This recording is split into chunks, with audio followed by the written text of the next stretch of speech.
հստակորեն արձանագրվեց, որ Քոչարյանի, Կարապետյանի և Ծառուկյանի ղեկավարած ուժերը որդեգրել են Հայաստանի և Ադրբեջանի միջև հաստատված խաղաղությունը վերանայելու քաղաքականություն, սա նշանակում է, որ նրանք գնում են պատերազմի դուռը բացելու ճանապարհով։ Այս օրերին այդ ուժերը խոսում են Հայաստանի և Ադրբեջանի միջև հաստատված խաղաղությունը վերաբանակցելու, խոսում են խաղաղությունը վերաբանակցելու և պարտադրելու, այդ թվում ուժային եղանակով պարտադրելու մասին։ Սա միանշանակ և աներկբա նշանակում է ոչ միայն դուռը բացել պատերազմի համար, այլև անխուսափելի դարձնել։ Եթե նույնիսկ գնանք ամենալավատեսական կանխատեսումով, վերաբացել հաստատված խաղաղությունը նշանակում է վերափոխելու հնարավորություն ստեղծել այն ամբողջ բովանդակությունը, որը մենք բանակցային պրոցեսի արդյունքում ի վերջո ֆիքսել ենք։ Տեսական մակարդակում կարող ենք համարել, որ այդ բովանդակությունը կարող է դառնալ ավելի լավը, բայց նույն տեսական մակարդակում այդ բովանդակությունը կարող է դառնալ ավելի վատը, բայց շատ ավելի հավանական է և էլի, եթե նույնիսկ չգնահատենք տեսական մակարդակում, այդ բովանդակությունը ամբողջությամբ կարող է փլուզվել և ինչպես այս թվարկումը պարզ ամենաչեզոք վիճակագրական թվարկումը ցույց է տալիս, այսինքն երկուսը ընդդեմ մեկի, մի հնարավորություն կա, որ այդ բովանդակությունը կարող է լավանալ և երկու հնարավորություն կա, որ այդ բովանդակությունը կարող է վատանալ, ընդ որում երկու, այսինքն մի հնարավորություն ընդդեմ երկու հնարավորության, և այս երկու հնարավորության դեպքում էլ զարգացման տրամաբանությունը տանում է դեպի պատերազմ։ Սա մենք պետք է շատ հստակ արձանագրենք, որովհետև հաստատված խաղաղությունը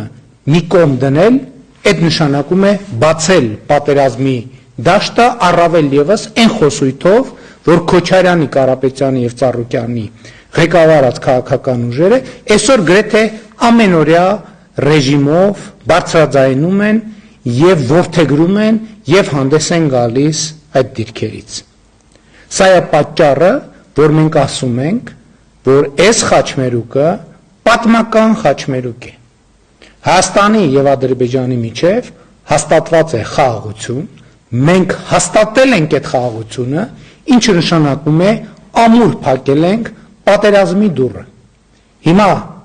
իմ նշած ուժերը փորձում են բացել այդ դուռը և դա միանշանակ ճակատագրական սպառնալիք է Հայաստանի Հանրապետության անվտանգությանը։ Ընդ որում, խոսելով երաշխավորների մասին, ինձ համար ակնհայտ է և ցանկացած անաչառ դիտորդի համար ակնհայտ է, որ այդ խոսույթով ընդամենը բացվում է մեր տարածաշրջան և մեր երկիր խաղաղապահներ մտցնելու դուռը, իսկ թե ինչ հետևանքի է բերել խաղաղապահների գործունեությունը մեր աչքի առաջ, մենք դա բոլորս տեսել ենք և նույն փոცხի վրա երկու անգամ կանգնելու առաջնորդող ուժերը միանշանակ և աներկբա պետք է մերժվեն։ Ամփոփելով ուզում եմ ասել հետևյալը. եկեք չմոռանանք, որ մենք ունեցել ենք անվտանգության երաշխավոր, ընդ որում անվտանգության երաշխավորի պարտավորությունները դե յուրե շատ հստակ և շատ մանրակրկիտ ձևակերպված են եղել, ես այդ փաստաթղթերը տասնյակ անգամներով եմ կարդացել, բայց այդ մեխանիզմը չի աշխատել եւ նման մեխանիզմները չեն աշխատում եւ պատմությունը, այդ թվում հայ ժողովրդի պատմությունը, դա է ցույց տվել։ Խաղաղությունը Ադրբեջանի եւ Հայաստանի միջև հաստատվել է միայն ու միայն այն պատճառով երաշխավորի համատեքստում, որ մենք հույսներս դրել ենք ոչ թե երաշխավորի, այլ ինքներս մեր վրա, դա համարել ենք մեր խնդիրը եւ մեր լուծելու խնդիրը։ Եվ ընդհակառակը, երբ որ մեր մտածողությունը եղել է երաշխավորային, պայմանական ասած, մենք մտածել ենք, որ ահա կա երաշխավոր եւ նա պիտի լուծի հարցերը, կամ մենք այդ հարցերը պետք է լուծենք դրա միջոցով, ամեն անգամ դա մեզ բերել է էսկալացիայի, դա բերել է սրման, դա բերել է պատերազմի, դա բերել է կորուստների։ Հայաստանի եւ Ադրբեջանի միջև խաղաղությունը հաստատել ենք ծանր կորուստների գնով, բայց մենք դուրս ենք եկել պատմական նոր հանգրվան, երբ մենք գոյատևման օրակարգը փոխարինել ենք զարգացման օրակարգով, եւ բոլոր նրանք, ովքեր ուզում են բացել խաղաղության վերանայման դուռը, անխուսափելիորեն մեզ հրում են, մեզ փորձում են հրել զարգացման ժամանակաշրջանից դեպի գոյատևման ժամանակաշրջան, ընդ որում բոլոր այդ դեպքերում մեր պատմությունը ցույց է տվել, որ մենք գոյատևում ենք ոչ թե մեր հայրենիքում, ոչ թե մեր պետությունում, այլ օտար պետություններում։ Ահա սա է պատճառը նաև, որ խաղաղության վերանայման օրակարգով հանդես են գալիս օտար պետությունների էմիսարները։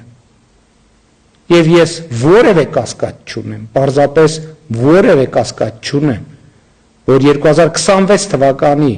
խորհրդարանական ընտրություններում Հայաստանի Հանրապետության ժողովուրդը տեր է կանգնելու խաղաղությանը, Հայաստանի Հանրապետությունը տեր է կանգնելու խաղաղությանը, որովհետև դա իր ստեղծած խաղաղությունն է,